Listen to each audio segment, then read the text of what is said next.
Et tout de suite, André Berkoff reçoit le docteur Sylvie Guérino, donc qui est biologiste, mais qui vient aujourd'hui pour un grand livre, un beau livre, avec de très belles images. Tourisme, le miroir aux alouettes. Bonjour Sylvie Guérino.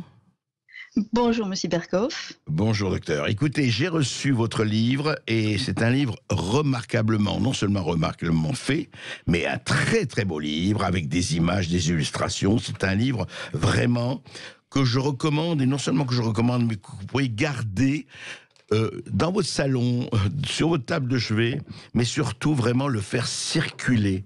Parce que vous racontez quelque chose dont on parle assez peu, Sylvie Guérino, c'est le tourisme.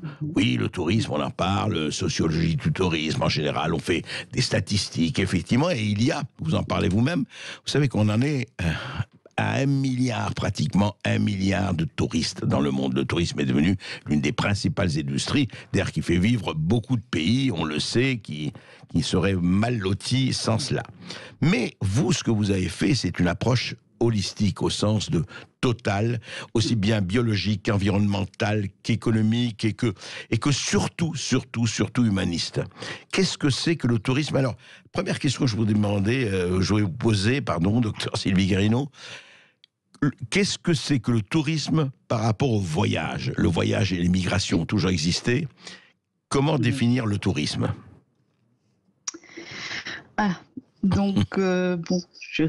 Au risque de fâcher certaines personnes, mais allez-y, on est là pour ça. Je dirais que le tourisme est programmé par les États pour faire bouger certaines personnes. D'abord, ce sont des personnes en stress qui travaillent toute l'année comme des fous et qui vont aller se défouler, mais dans des contrées au fin fond de l'Afrique, sur l'île Rodrigue, donc dans les Mascareignes ou autres, et qui vont alimenter, si vous voulez, un certain néocolonialisme. C'est-à-dire qu'on a donné une pseudo-indépendance à nos colonies dans les années 60-70, mais on avait gardé des territoires. Et sur ces territoires, qu'est-ce qu'on a fait? On a commencé à monter des hôtels et à recevoir du tourisme. Donc évidemment, on a aidé les gens financièrement. Oui, quand même. On vous entend mal, Sylvie Guérino. Rapprochez-vous du micro. Oui. Ah d'accord. Oui, allez-y, là c'est mieux. Voilà. Donc, d'accord. Donc, on a verrouillé tous ces pays par des prêts, des microcrédits ou des crédits avec de grandes structures comme l'OMT, comme le PNUD, qui est le Programme national quand même des Nations Unies. Et de ce fait, après, on a investi les territoires en disant « Ah, mais il faut sauver la nature ». Ah oui, parce que les populations locales, elles ne savent pas faire. Elles ne savent pas faire, ils sont lignards, ce sont des anciens esclaves. Enfin, vous voyez l'image catastrophique qu'on a montrée. Donc, qu'est-ce qu'on a fait? Des parcs, on a fait des réserves intégrales.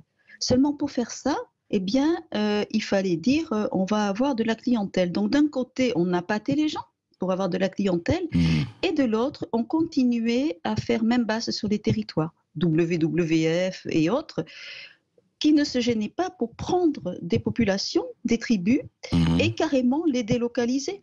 Ils ont assoiffé les Bushmen, je ne suis pas le seul auteur à en parler. Les Bushmen en Australie, vous parlez de l'Australie? Allô, oui. Je parle de l'Australie, mais je parle aussi de ce qui s'est passé en Afrique du Sud, les hommes de la brousse. D'accord. Donc on les a complètement délocalisés, on a fait une réserve intégrale.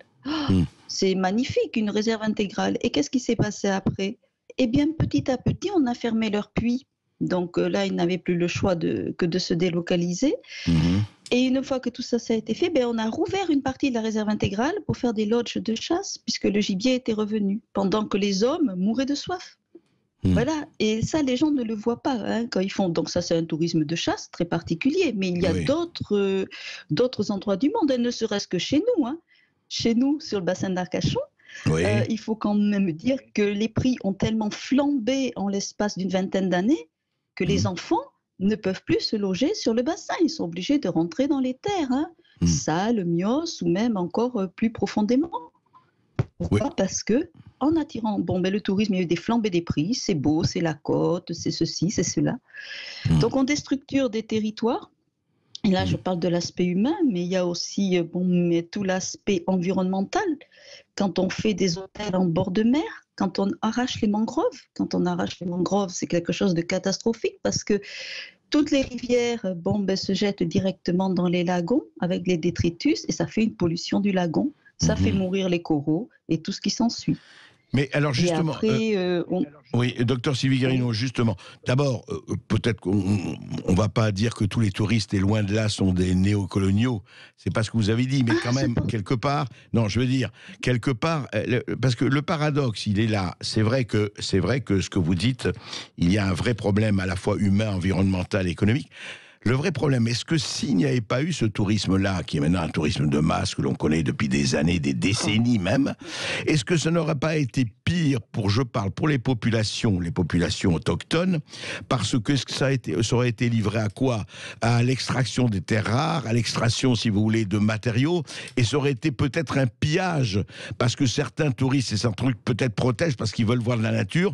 Est-ce que ça n'aurait été pire, je parle entre deux mots, il faut choisir le moindre, d'avoir effectivement les rapaces de l'industrie mondialisante qui auraient effectivement transformé tout ce qui pouvait transformer en territoire d'exploitation. Est-ce que le tourisme, n'est pas un moindre mal? Alors, un moindre mal, dans les conditions où il est fait, je dirais non, c'est une catastrophe. Mais disons par rapport aux structures, les tours opérateurs, enfin la manière dont il est fait actuellement. C'est une catastrophe, pourquoi? Oui, allez-y. Oui, le vrai tourisme, oui. Au niveau écologique, mais au niveau humain. Le vrai tourisme, comme on peut le connaître, Dora Valaillé en a parlé, c'était un membre de l'UNESCO qui avait fait l'association Transverse. On peut avoir de petites structures. Il y a des tribus, que ce soit en Amazonie ou autre, qui, à petite dose, acceptent, mais ce sont des groupes de 4, 5, 6 personnes qui vont vraiment s'intégrer à la vie, qui vont amener, ça va être un échange de culture. L'échange de culture, nous on a tout à y gagner parce que on est dans une société complètement perdue et je pense que c'est pour rééduquer l'homme blanc. Ce que vous dites donc par rapport à ces pays, quand j'ai posé la question au recteur de l'Université du Mali, que peut-on faire concrètement pour aider certains pays africains? Il m'a fait un grand sourire et il m'a dit « Laissez l'Afrique aux Africains ». Oui. Enfin, moi, rééduquer l'homme blanc, pardon, Sylvie Guérineau, rééduquer l'homme blanc, mais l'Afrique aux Africains, vous savez, il y avait autant de corruption en Afrique qu'en Europe et ailleurs. C'est-à-dire que moi il faut faire attention à ne pas tomber dans ce manichéisme du politiquement correct qui consiste à dire « Ah, c'était formidable, c'est magnifique, la nature, tout ça, et vous, les touristes occidentaux, vous venez la polluer. » Bien sûr qu'il y a ça, mais est-ce que ce n'est pas plus compliqué que ça? Voilà ma question. C'est plus compliqué que ça parce que c'est très politisé. Oui. Donc, pour terminer la première question que vous m'aviez posée, les mines de saphir continuent à exister. Au Tibet, ils ont complètement des mines à ciel ouvert. C'est dénoncé par un géographe qui s'appelle Guébourg. Donc, ça n'a rien changé au problème de la prédation. Au problème de ces prédateurs, ça n'a rien changé. D'un autre côté, maintenant, tomber dans le manichéisme, c'est vrai que de toute façon, l'être humain, c'est l'être humain, quelle que soit sa couleur de peau. Il va y avoir des gens très intéressés, d'autres non. Mais je ne pense pas, à mon sens, et ce que j'ai vu sur le territoire, je ne pense pas que la façon d'amener des groupes dans des ghettos, parce que quand au Sénégal on voit Sali Portudal, excusez-moi, mais c'est un ghetto, amener des groupes comme ça, de centaines de personnes dans des ghettos, faire le Paris-Dakar avec tous les touristes qui sont autour, traverser des villages, il y a eu des accidents terribles, personne n'en a parlé, des morts d'enfants, Pourquoi vous pensez que quand vous allez sur le lac Rose au Sénégal, vous êtes bombardé de pierres? Non seulement il y a ça, mais il y a aussi le comportement des touristes. Il y en a qui sont très bien, il y en a qui voudraient y croire. Donc, on va en parler. On va en parler. Docteur Sylvie Guérineau, on va parler de tout ça. Juste, on a une petite interruption, enfin une pause, et on reprend avec vous justement sur ce que doit être le tourisme. Et ça, c'est important. Et je rappelle votre grand et beau livre Tourisme, le miroir aux alouettes. Et puis on se retrouve dans quelques instants avec André Berkoff. À tout de suite. Dans tous mes états, et aussi avec le docteur Sylvie Guérineau, qui est très légitimement dans tous ces états par rapport à ce qui se passe Effectivement, et vous le dites très bien, Sylvie Guérino, dans votre excellent livre, faut le dire, c'est que vous dites aussi, c'est très bien pour les écologistes, pour tout le monde, s'occuper de la biodiversité. Alors, on s'occupe de la biodiversité animale, de la biodiversité environnementale, agricole et autres, mais la biodiversité humaine.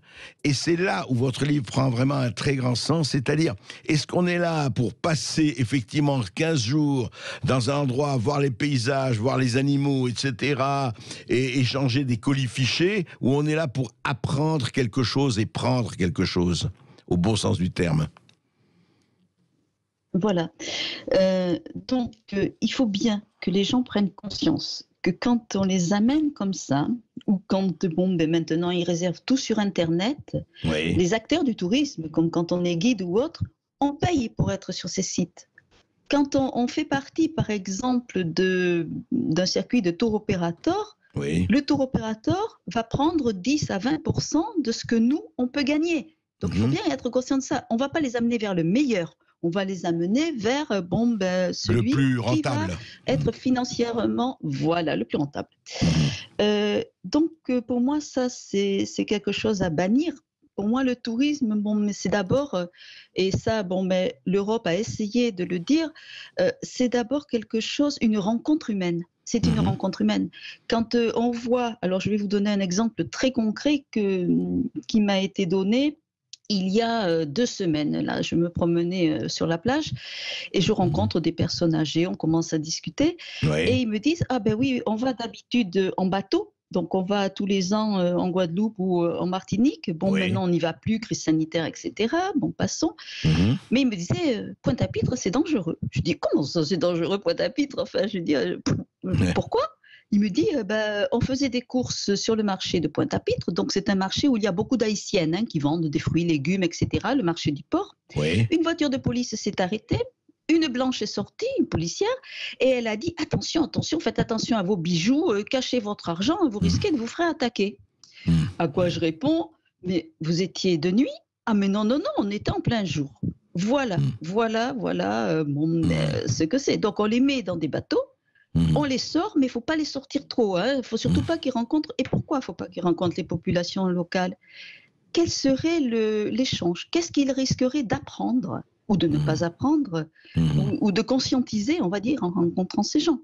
Bon, personnellement, et tous les gens mais que j'ai connus, qui amènent des petits groupes de tourisme, comme Seine-Évasion, qui n'existe plus, mais le but, c'est de rencontrer d'autres cultures. Le but, c'est de rencontrer, par exemple, les praticiens de Keur-Massar. Personne ne vous amènera les voir. C'est où, Keur-Massar, on cuisine avec... Alors, Keur-Massar, c'est à 80 km en dessous de Dakar. D'accord. Ça a été fait, si vous voulez, en collaboration avec le docteur Yvette Paresse, qui était un chercheur à l'université de Dakar, une biologiste.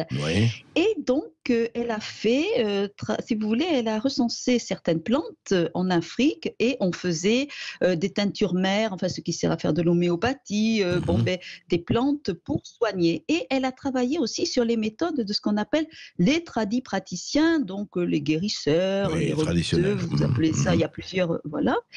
Et c'est merveilleux parce qu'il faut savoir souvent que au Sénégal, le ministre qui est malade, il va d'abord à l'hôpital évidemment, mais très souvent, il finit chez le tradipraticien. Parce que c'est une autre dimension de la médecine. C'est vrai, l'un n'empêchant pas l'autre quand même. Enfin, voilà, et il fait les deux. Mais je veux dire, voilà, on rencontre des gens quand on voyage, sac à dos ou autre, ou avec des petites structures. Les gens qui ont peur, ils peuvent prendre très bien. Vous dites le vrai tourisme, le bon tourisme, c'est celui des petites structures. C'est-à-dire, faut pas être à 40 ou à 50, dans un car, on descend, on sort. Il faut prendre le temps, c'est ça. Il faut prendre le temps. Moi, je dis aux gens, en 10 jours, vous verrez rien. Restez chez vous, découvrez les Pyrénées, découvrez les Alpes, allez voir les bergers. En 10 jours, non, mais on ne peut pas. On ne peut pas rencontrer. Quand on se donne le luxe d'aller dans de telles destinations, il faut faire ou un cumul de congés ou prendre quelques mois sabbatiques. Je ne sais pas, il doit y exister plusieurs formules dans la société actuelle, mais il faut vraiment prendre le temps. Comme me disent mes amis africains, il faut donner du temps au temps. On ne peut pas en 10 jours dire j'ai vu un pays. On va voir 3 éléphants, on va voir 2 crocodiles, on va passer un pont. Ce que disait un écrivain africain. C'est pas une rencontre. Ce qu'il disait un écrivain africain à un Français, un écrivain français, il dit vous avez la montre, nous avons le temps.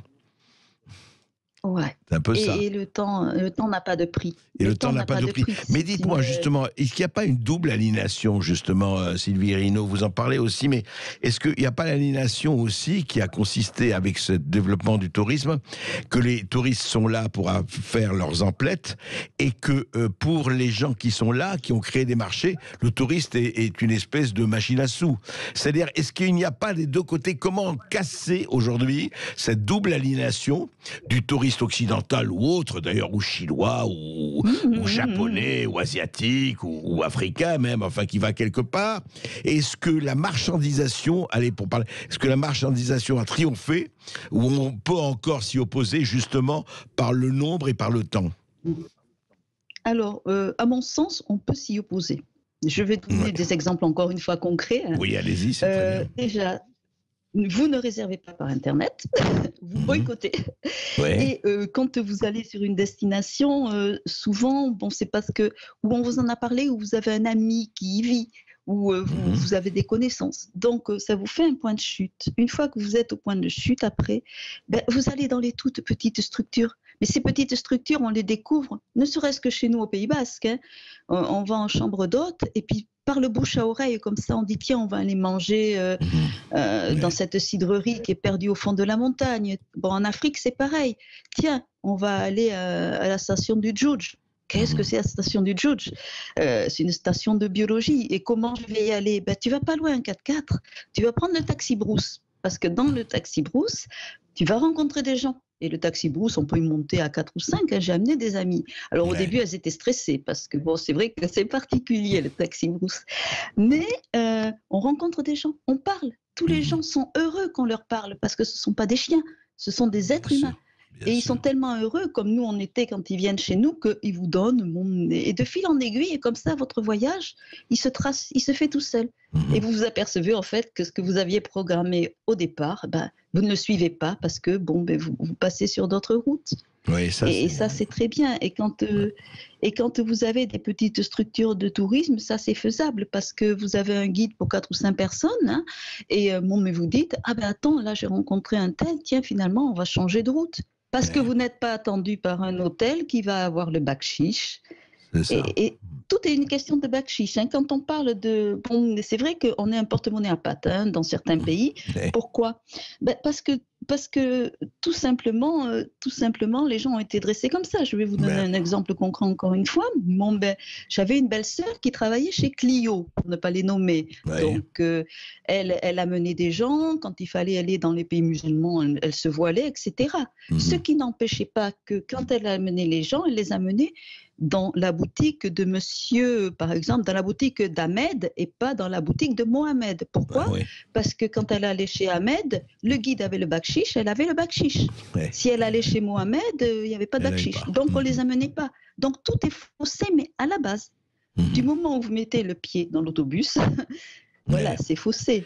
Maintenant, je ne critique pas non plus, excusez-moi, ce mode de déplacement, parce que j'ai eu, si vous voulez, dans des groupes, je me rappelle sur Biscarrosse, on recevait des 3e âges, mais il y a longtemps de ça, c'était au début des années 2000. Et un jour, j'ai reçu un groupe, c'était des gens qui arrivaient du côté d'Agen, et la dame, à 80 ans, n'avait jamais vu l'océan. Et elle m'a dit, est-ce qu'on peut aller toucher l'océan? Vous vous rendez compte, 80 ans. Donc ces gens-là, s'il n'y avait pas eu non plus ça pour ces gens-là, bien sûr. Donc c'était leur société de personnes âgées. Donc évidemment, je l'ai amené. Bon, j'ai mis tout le groupe en retard, mais c'est pas grave. Mais c'est bien. Ça, on s'en fiche. Non, c'est pour ça qu'il y a aussi des avantages là. Mais ce que vous dites, et vous dites très bien, vous rappelez cette phrase de Gandhi: notre capacité à atteindre l'unité dans la diversité constituera la beauté et le test de notre civilisation. Et vous le dites à la fin, je dis, vous demandez humblement, si vous voyagez, faites-le en pleine conscience, restez en accord avec vous-même, mais aussi avec la nature et avec vos hôtes, très important, et surtout demeurez sélectif quant à vos destinations et à vos choix. Juste, on arrive en fin d'émission, on aurait pu parler pendant des heures, mais Sylvie Guérino, où est-ce qu'on peut se procurer votre livre ? Alors, je suis en auto-édition. Oui. Parce que dans mon livre, il y a beaucoup de choses qui fâchent, on va dire. Tout est sourcé et vous pouvez m'envoyer un email et à ce moment-là, moi, je vous ferai parvenir mon livre. Alors, donnez votre par email. Hein, donnez votre email à la radio, que les auditeurs l'entendent. Et puis, on remettra, nous, sur notre site, bien sûr. Voilà. Donc, c'est sylvie.gue33, comme mon département. Alors, sylvie.gue33, oui, comme le débat, oui. @ gmail.com. Alors, je répète, sylvie.gue33, comme le département, @gmail.com. C'est Voilà. ça. Merci Sylvie Guérino.